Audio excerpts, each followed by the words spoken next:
can't I stay? Their parents don't care. Maybe their parents don't love them. I don't know. Let's go. Alice, you can't leave so soon. The party's just getting started. Listen, just give us some room, okay? So I can take my underage daughter out the club. Dad. She looks old enough to me. Let's go. It's over. Not so fast.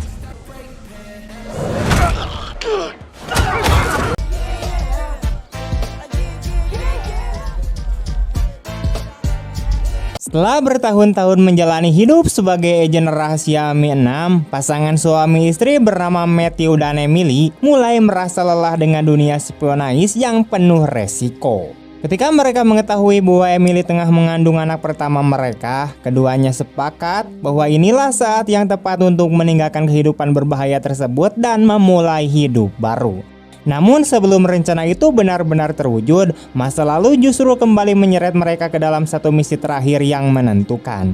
15 tahun sebelum masa pensiun mereka, markas Mi-6 menghubungi Matthew dan Emily dengan informasi bahwa target mereka sedang berada di sebuah kompleks apartemen mewah dan tengah merayakan ulang tahun anaknya yang berusia 8 tahun.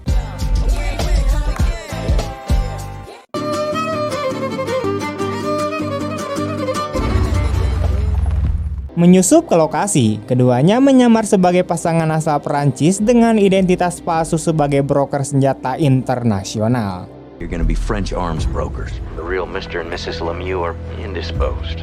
Balthazar Gore, former KGB, now head of the Volga and one of the most dangerous terrorists in Eastern Europe. I need you to blend in, see if you can find him. Penyamaran itu berjalan mulus, bahkan sang target, seorang pengedar senjata berbahaya bernama Gore, sama sekali tidak menaruh curiga dan membiarkan mereka berbaur menikmati suasana pesta. My name is Gore.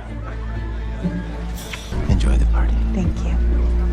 Dalam momen yang tampak sepele saat berjabat tangan, Emily diam-diam memanfaatkan alat khusus untuk memindai sidik jari Gore yang kemudian digunakan untuk mengakses sebuah perangkat rahasia bernama Ice Key, sebuah kunci utama dengan kekuatan luar biasa yang mampu melumpuhkan bahkan menghancurkan sebuah kota. Balthazar Gore. What is this thing, Chuck? You heard of an ICS key? Industrial Control Systems. Master key for some of the world's most critical infrastructure. Dams, nuclear reactors. You're another Chernobyl. We get it, it's bad. Situasi berubah tegang ketika alarm keamanan mendadak aktif dan para penjaga mansion bergerak cepat. Namun, pengalaman dan kemampuan Matthew serta Emily membuat mereka mampu melumpuhkan seluruh sistem pengaman tanpa kesulitan berarti.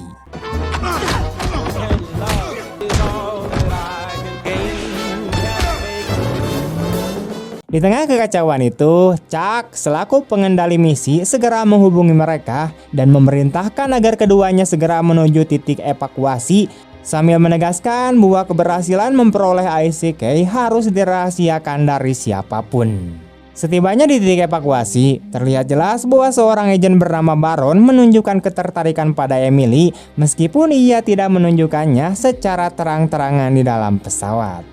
Di dalam pesawat itulah, Emily mengungkapkan kepada Matthew bahwa ia sedang mengandung anaknya dan merasa takut karena mengira Matthew tidak akan mengakui tanggung jawabnya. Namun meskipun membesarkan anak dalam dunia spionage bukanlah hal ideal, Matthew justru ingin terlibat penuh dan merasa bahagia akhirnya akan menjadi seorang ayah. I'm pregnant. So, do what now? And you're the dad. As a matter of fact, D, champagne. Bring the whole bottle. I'm drinking for two. I'd have a little baby, man. Congratulations to you both. That is great news. Untuk merayakan momen tersebut, Matthew meminta pramugari membawakan mereka sampanye. Beberapa saat kemudian, ketika Emily hendak pergi ke kamar mandi dan tidak diizinkan, ia mulai menyadari ada sesuatu yang tidak beres, hingga tiba-tiba ia disergap dari belakang oleh pramugari yang menuntut agar ICK diserahkan.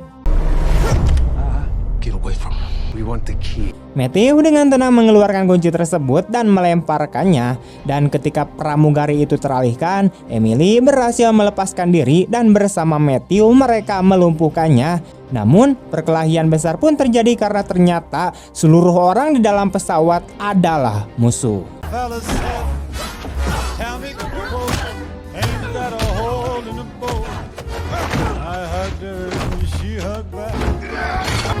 I kissed her. Killer said, quote, ain't that a hobo? The room was completely black. Ain't that a kick? Emily sempat melucuti senjata api sebelum bertarung, tetapi pramugari itu berhasil mengambilnya kembali dan mengisi peluru, berniat menembak Emily hingga Matthew menyerangnya dari belakang dan membuat tembakan meleset mengenai pilot pesawat. My life is gonna be. He's picked out a king size bed. Beautiful, she said, will be wet. Tanpa kendali, pesawat pun jatuh menabrak puncak gunung, terbelah menjadi dua bagian akibat benturan keras, sementara pramugari itu masih berpegangan pada kunci tersebut. Saat pesawat hampir jatuh ke jurang, Matthew mengambil satu-satunya parasut yang tersisa dan memberikannya kepada Emily, memintanya menjaga diri dan bayi mereka karena ia berniat mengorbankan diri. Namun Emily menolak omong kosong itu dan menarik Matthew bersamanya hingga mereka berdua meluncuri antara pegunungan bersalju dan akhirnya mendarat dengan selamat.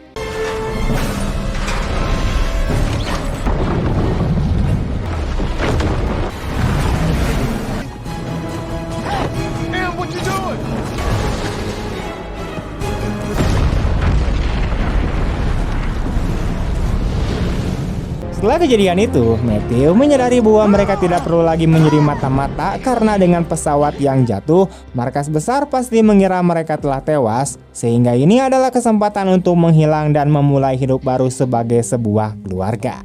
We start over. We're gonna have to cut off contact with everyone. Look, I can do that. I don't have anybody. I mean, you got your mother. You got to cut her off too. Yeah. 15 tahun kemudian di masa kini, Matthew dan Emily hidup bahagia bersama dua anak mereka bernama Alice dan Leo. Alice tumbuh menjadi remaja keras kepala dan orang tuanya kerap ragu menegurnya saat ia membangkang. Namun Alice cukup cerdas untuk menyadari kebohongan, seperti ketika ia mendengar ayahnya berbicara dalam bahasa Rusia dan langsung menyadari bahwa mereka tidak jujur tentang identitas asli mereka. Di dalam mobil, Emily berusaha bersikap ramah dengan mengajak Alice menonton film bersama, tetapi Alice menolak karena mengaku memiliki janji belajar bersama teman-temannya. Alright, we are here. All right, honey. Well, have a great day at school. Leo, don't forget that we have late pickup today, okay? Setibanya di sekolah, Matthew dan Emily justru melihat Alice mencium pacarnya, bahkan mereka menggunakan teropong untuk melihat lebih detail, hingga Alice memergoki mereka dan merasa malu karena orang tuanya bertingkah aneh di depan teman-temannya. Shit, what do we do? Hell no. What are you guys doing?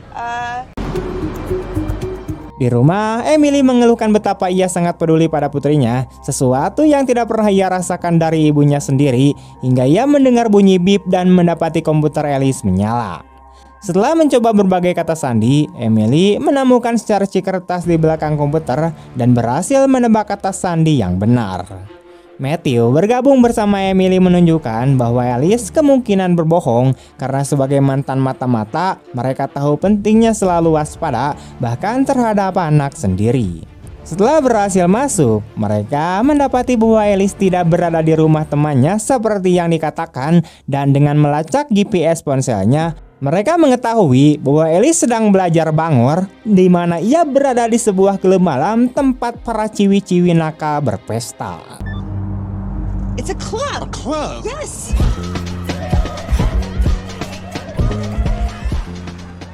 Setibanya di sana, mereka segera memerintahkan Alice untuk pergi, tetapi Alice membantah dengan mengatakan bahwa banyak anak seusianya juga bersenang-senang di sana dan menunjukkan bahwa ia memiliki identitas palsu. Saat itu, seorang pria menghampiri Emily dan mengatakan bahwa Alice tidak akan pergi kemanapun sambil mengejek Emily sebagai orang tua kolot. Dan ketika Emily hendak pergi, pria itu justru menariknya, membuat Emily murka hingga ia mencekik pria tersebut dan membenturkan kepalanya ke sebuah platform, memicu perkelahian besar yang memaksa Matthew ikut bertarung dan membuat pesta berakhir kacau.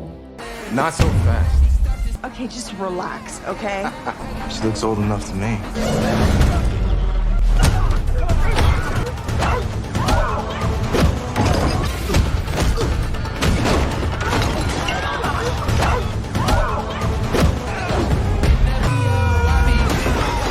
Matthew menyadari ada seseorang merekam kejadian tersebut dan segera merebut ponselnya untuk menghapus rekaman. Di dalam mobil, mereka memarahi Alice karena berbohong, sementara Alice justru lebih penasaran bagaimana orang tuanya bisa bertarung sehebat itu. Matthew dan Emily kembali berbohong dengan mengatakan bahwa mereka hanya pernah mengikuti latihan taekwondo dan dengan latihan rutin menjadi cukup hebat dalam melindungi diri.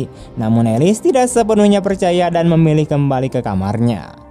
Emily teringat masa lalu mereka sebagai mata-mata dan untuk meredakan ketegangan, Matthew mengingatkannya bahwa mereka meninggalkan kehidupan itu demi keluarga yang mereka pilih, bahkan mencoba mencairkan suasana dengan berlatih tanding ringan dengannya. Sementara itu, Alice menyalahkan adiknya karena mengira Leo membocorkan lokasinya, meskipun Leo menyangkal namun merasa senang karena kakaknya akhirnya dihukum. Keesokan paginya, Chuck tiba-tiba muncul di rumah mereka, membuat Matthew terkejut, dan Chuck menjelaskan bahwa ia menemukan mereka melalui video daring yang menampilkan Matthew dan Emily memukuli beberapa pria di klub malam. Chuck juga mengungkapkan bahwa Baron, salah satu rekan mereka, adalah orang yang menjebak mereka dan kini bekerja sama dengan Gore, serta memperingatkan bahwa rumah mereka telah terkompromi dan mereka harus segera pergi ke tempat yang aman. Namun sebelum sempat menyelesaikan ucapannya, seorang penembak jitu menembak Chuck hingga almarhum. No, we don't have time for that.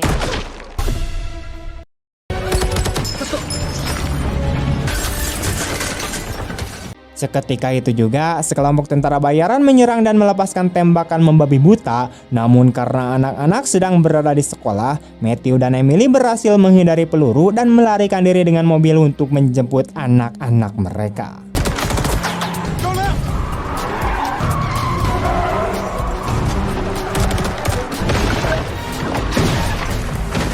I took the key. Dalam pelarian tersebut, Matthew mengungkapkan bahwa ia masih menyimpan ICK dan tidak pernah memberikan kunci yang asli kepada pramugari saat insiden pesawat Tulu, melainkan menyembunyikannya di rumah ibu Emily di Inggris, sebuah fakta yang membuat Emily marah karena Matthew telah menyembunyikannya selama ini. Ketika sebuah mobil musuh mendekat, Matthew dengan cepat mencampur diet cok dengan permen Mentos dan melemparkannya ke arah mereka, menyebabkan ledakan cairan yang membuat mobil tersebut kehilangan kendali dan kemudian menabrak truk hingga terpental.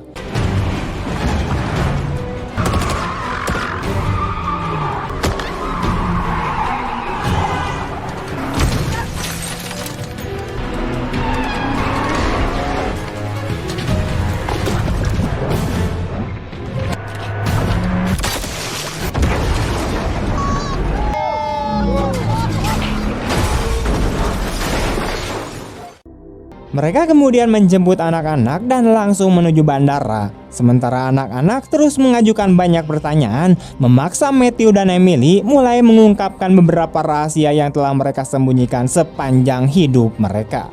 And you lied about having a living mom. None of this makes Young sense. lady, your tone and that volume. Emily akhirnya memberitahu bahwa nenek mereka masih hidup dan mereka akan pergi ke sana untuk tinggal sementara. Here you go. Hello, love. Hello. The Baker family. Setibanya di London, Matthew dan Emily berusaha menghindari kamera pengawas, sementara Alice masih kebingungan dengan semua yang terjadi hingga mereka menaiki sebuah bus menuju area parkir terpencil dan mencuri sebuah mobil dengan berpura-pura bahwa kendaraan tersebut adalah milik sopir pribadi mereka. Sementara itu, Baron tiba di bandara dengan menelusuri rekaman kamera untuk mengetahui lokasi terbaru mereka, dan pada saat yang sama, beberapa anak buah Gore juga membuntuti keluarga tersebut dari dalam mobil. Menyadari mereka sedang dilacak, Matthew dan Emily meminta anak-anak mereka untuk mematikan ponsel agar tidak dapat dilacak. Ketika bahan bakar mobil mereka habis, mereka terpaksa berhenti di sebuah pom bensin dan di tempat itu anak-anak mulai mempertanyakan identitas asli orang tua mereka. Saat memeriksa paspor, mereka terkejut karena menemukan bahwa orang tua mereka menggunakan nama yang berbeda. No way. They're not criminals. Not that. Look at this. Why is my name Jeffrey Baker? Bahkan salah satu anak mencari nama belakang tersebut melalui konsol permainan miliknya dan mendapati bahwa identitas itu tercatat sebagai milik seseorang yang telah meninggoy. Matthew dan Emily mulai menyusun rencana untuk menghadapi situasi ini, dan Matthew mengungkapkan bahwa mereka harus mengambil kembali ICK dan menyerahkannya kepada Mi-6 demi mendapatkan kekebalan hukum.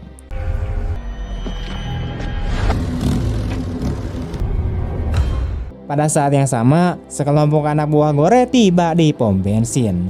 Melihat situasi semakin berbahaya, Matthew menggunakan selang pompa bensin sebagai penyembur api untuk menghalau para penyerang. Sementara Emily dengan penuh semangat terlibat pertarungan jarak dekat, membuat anak-anak mereka terpana menyaksikan langsung bahwa orang tua mereka benar-benar melakukan aksi luar biasa tersebut.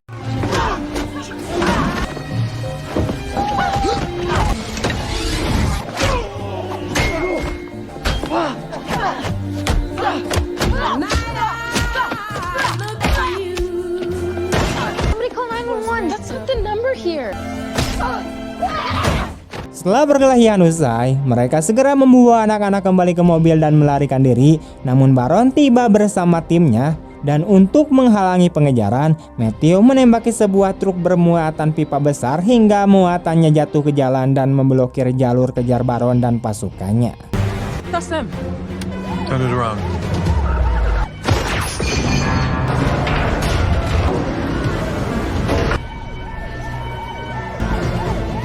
Di dalam mobil, anak-anak terus mendesak untuk mengetahui kebenaran, dan karena tak bisa lagi menghindar, Matthew akhirnya mengakui bahwa mereka dulu bekerja sebagai agen Mi-6 meskipun itu sudah menjadi masa lalu.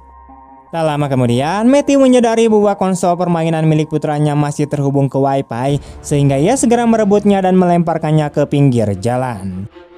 Tracking the kids' socials and gaming profiles, the boys' handheld console just pinged. Setibanya di rumah ibu Emily, tiba-tiba terdengar suara tembakan yang ternyata berasal dari sang nenek yang baru saja menembak seekor burung tak berbahaya, memicu pertengkaran sengit antara ibu dan anak, meskipun akhirnya mereka masuk ke dalam IMA. Emily, you do remember your home? Matthew berusaha meredakan suasana dengan menjelaskan maksud kedatangan mereka, dan pada saat itu kekasih nenek, seorang pria parubaya bernama Nigel, muncul dan menyapa semua orang, bahkan meminta anak-anak memanggilnya dengan sebutan kakek. Di sisi lain, Baron dengan bantuan rekannya berhasil melacak lokasi mereka dan terungkap bahwa ibu Emily ternyata pernah bekerja untuk Mi-6 juga. Nigel kemudian membawa anak-anak ke ruangan khusus miliknya, mencoba mengesankan mereka dengan menunjukkan perlengkapan sekolah dan kemampuannya menulis kode komputer. Matthew akhirnya mengungkapkan kepada nenek bahwa ia menyembunyikan ICK di dalam kompleks rumah tersebut dan hanya datang untuk mengambilnya, yang kembali memicu ketegangan. Hingga Emily meluapkan luka masa kecilnya dengan mengatakan bahwa ibunya tidak pernah hadir untuknya, sementara sang nenek membalas dengan mengatakan bahwa Emily membencinya sejak kecil. Tanpa mereka sadari, Alice mendengar percakapan itu dan pergi dengan perasaan terluka. I did something that you could never do. I chose my family over my career. You gave up everything for her, and she still hates you. Your daughter hates you.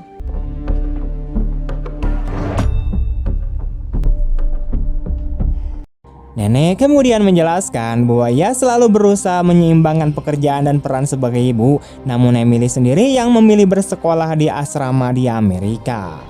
Matthew dan Emily pun pergi mencari ICK, sementara nenek memanfaatkan waktu untuk mendekatkan diri dengan cucunya. Tidak lama kemudian, sekelompok misi bersenjata berhasil menyusup ke dalam kompleks, dan setelah Matthew dan Emily menemukan kunci tersebut, mereka mendengar suara mencurigakan. Hingga saat kembali ke dalam rumah, mereka terkejut melihat nenek dan Nigel terikat.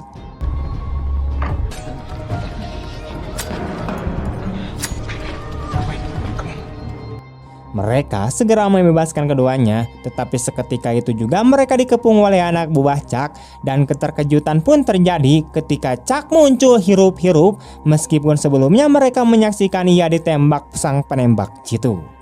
Chuck mengungkapkan bahwa penembakan itu hanyalah rekayasa dengan peluru palsu karena sejak awal ia memang ingin mereka membuangnya pada ICK yang selama ini ia yakini ada pada mereka, serta menjelaskan bahwa setelah menghilangnya mereka selama 15 tahun, agensi menyalahkannya atas hilangnya kunci tersebut dan memecatnya, membuatnya kehilangan segalanya, sehingga kini ia berniat menjual ICK di pasar gelap untuk mendapatkan kembali hidupnya dan kekayaan. Sementara itu, beberapa orang bersenjata memeriksa nenek yang tampak masih terikat, namun ia diam-diam berhasil bergerak dan melumpuhkan mereka menggunakan obat penenang, hingga seorang pria bersenjata lain muncul dan terlibat perkelahian dengannya. Sebuah tembakan pun meletus dan melukai lengan Nigel.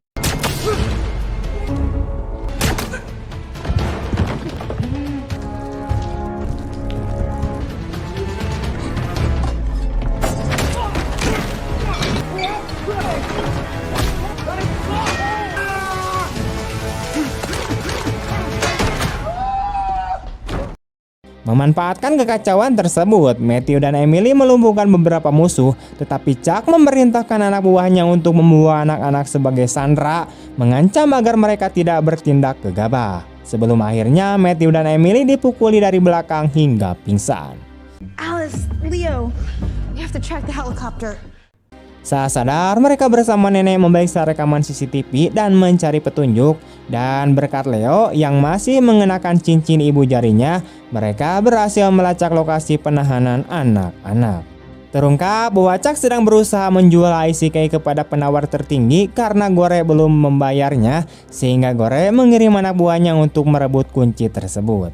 Chuck kemudian mendemonstrasikan kekuatan ICK dengan bantuan seorang ahli komputer, mematikan listrik seluruh kota hanya dengan beberapa tombol, bahkan membuka penghalang air yang biasanya hanya dikendalikan oleh Angkatan Laut negara, membuat para pembeli mulai saling menawar tinggi. Daphne. Copy.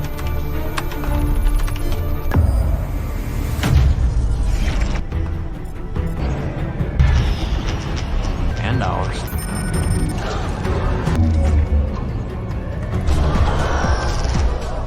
Matthew dan Emily tiba di gedung tersebut dan harus bertarung habis-habisan melawan para penjaga.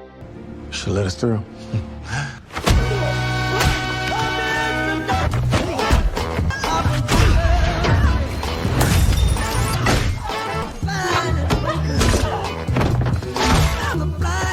$50 million. I hear $200 million. 250. $250 million. Yes. Well, we have a winner. $250 million to Mr. Ivanov. Hingga akhirnya lelang berakhir dengan ICK terjual seharga $250 juta. Baron tiba dan memberitahu bahwa mereka mengetahui Chuck berada di balik semua ini dan ingin menangkapnya, sehingga mereka harus bekerja sama. Mereka mengejar Chuck yang melarikan diri dari gedung, sementara ia memerintahkan anak buahnya membawa anak-anak ke kapal. Di jalan, mereka dihadang oleh orang-orang Gore yang mendorongkan senjata dan menuntut ICK, namun sebelum situasi memburuk, titik bidik penembak jitu muncul di wajah salah satu dari mereka dan terungkap bahwa penembaknya adalah ibu Emily sendiri, membuat anak buah Gore menyerah. Matthew dan Emily kemudian mengambil sepeda motor dan mengejar Chuck yang telah kabur menggunakan kapal, sementara sebagian anak buah Gore mencoba mengejar mereka, namun berakhir tercebur ke dalam kontainer sampah dan terhempas akibat manuver Emily.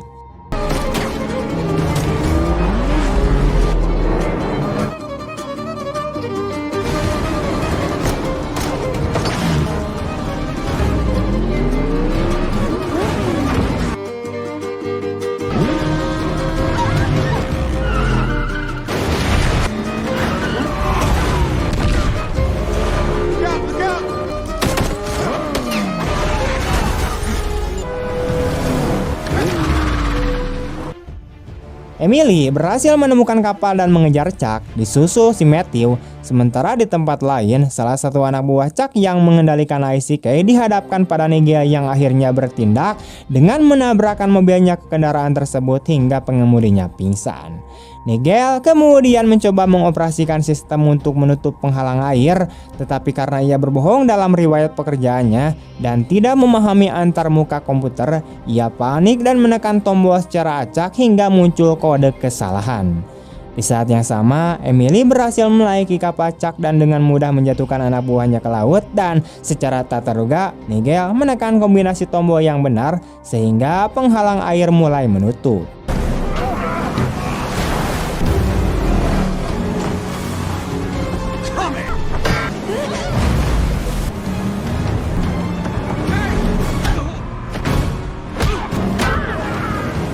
Now. Yes, Jenny Pig.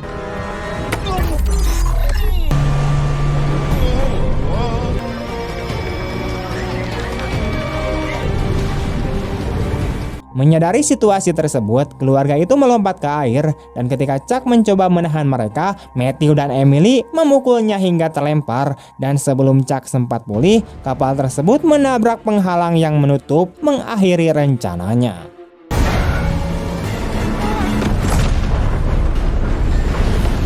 Keluarga itu akhirnya kembali dengan selamat ke Amerika, di mana Ellis berhasil mencetak gol penalti penentuan kemenangan dalam pertandingan sepak bola pertamanya.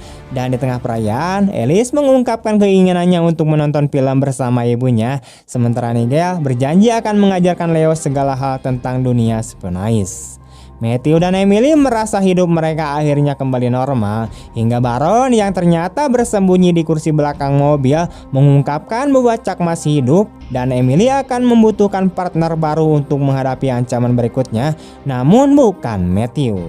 Ketika Matthew penasaran siapa partner tersebut, Baron mengungkapkan bahwa orang itu adalah ayah Emily, membuat Matthew terkejut karena Emily tidak pernah menyebutkan bahwa ayahnya masih hidup.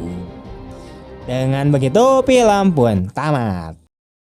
Dari perjalanan hidup Matthew dan Emily, kita belajar bahwa masa lalu sekuat apapun tidak akan pernah benar-benar menghilang, tetapi masa depan tetap bisa dipilih. Mereka adalah dua orang dengan kemampuan luar biasa, namun justru keputusan untuk meninggalkan kekerasan demi keluarga menjadi pilihan paling berani dalam hidup mereka. Film ini mengajarkan bahwa menjadi orang tua bukan tentang menyembunyikan kebenaran, melainkan tentang melindungi anak-anak dari beban yang belum seharusnya mereka pikul, sambil perlahan mengajarkan arti kejujuran dan tanggung jawab.